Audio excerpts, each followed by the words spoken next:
Hi tears, എല്ലാവർക്കും GK's craft വേഴ്സിലേക്ക് സ്വാഗതം. നമ്മൾ ഇന്നത്തെ വീഡിയോ എന്തെന്ന് വെച്ചാൽ നമ്മുടെ വീട്ടിൽ തന്നെ അവൈലബിൾ ആയിട്ടുള്ള കുറച്ച് സാധനങ്ങൾ വെച്ചിട്ട് നമുക്ക് കൃഷി തുടങ്ങാം.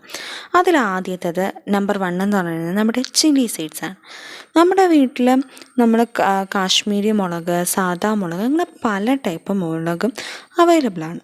അപ്പോൾ അതിൽ ഇപ്പം ഞാൻ വീട്ടിലുള്ള മുളകെടുത്തിട്ട് അതിലുള്ള സീഡ്സ് കളക്ട് ചെയ്ത് കാണിക്കുന്നത്. ഒരു മുളകിൽ നിന്ന് തന്നെ നിറയെ സീഡ്സ് നമുക്ക് കിട്ടും. അപ്പോൾ നമുക്ക് അങ്ങനെയും കൃഷി ചെയ്യാം. ഇത് സക്സസ് ആവുന്നതാണ് ഞാൻ ചെയ്ത് നോക്കിയിട്ടാണ്. അപ്പം നമ്പർ 2 എന്ന് പറയുന്നത് നമ്മുടെ കുമിൻ സീഡ്സ് അല്ലെങ്കിൽ നമ്മുടെ ജീരകമാണ്.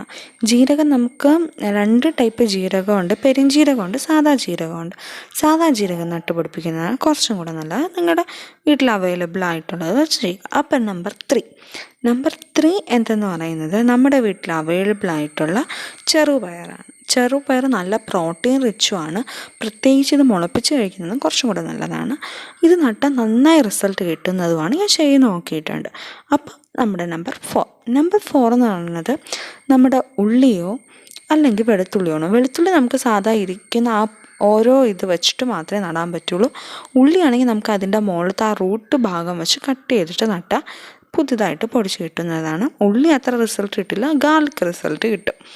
നമ്പർ 5 എന്ന് പറയുന്നത് മസ്റ്റാർഡാണ്. മസ്റ്റാർഡ് എന്ന് പറയുമ്പോൾ നമ്മുടെ കടുക് നമുക്ക് കൃഷി ചെയ്യാം. ഒരു ചെടിയിൽ തന്നെ നിറയെ കടുക് കിട്ടുകയും ചെയ്യും.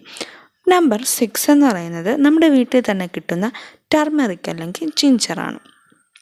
ഇത് നമുക്ക് അതിൻ്റെ ആ സൈഡിൽ വരുന്ന മുളച്ച് വരുന്ന ആ ഭാഗം മാത്രം കട്ട് ചെയ്ത് നടുക. നമ്പർ 7 എന്ന് പറയുന്നത് നമ്മുടെ വീട്ടിൽ കിട്ടുന്ന ഉലുവയാണ്. ഉലുവയും നമുക്ക് വേണമെങ്കിൽ മൈക്രോ ഫുഡ്സ് ആയിട്ട് വേണമെങ്കിൽ ഉപയോഗിക്കാം, അല്ലാതെ നട്ടുപിടിപ്പിച്ച് അല്ലാതെയും കഴിക്കാം. അല്ലാതെ നമ്പർ 8 ഇത് സക്സസ് ആണ്. ഞാൻ പലവട്ടം ട്രൈ ചെയ്തിട്ടുണ്ട്, നല്ല റിസൾട്ട് കിട്ടിയിട്ടുണ്ട്. നമ്മുടെ വീട്ടിൽ നമ്മൾ സാധാ പച്ചക്കറി അരിഞ്ഞ് വയ്ക്കുന്ന ഇതിൽ നമുക്ക് കുറേ ടൊമാറ്റോ സീഡ്സ് കിട്ടും. ആ ടൊമാറ്റോ സീഡ്സ് നമുക്ക് കൃഷി ചെയ്തിട്ട് അങ്ങനെ ചെയ്യാം. അപ്പോൾ thank you for watching my video. Please subscribe my channel.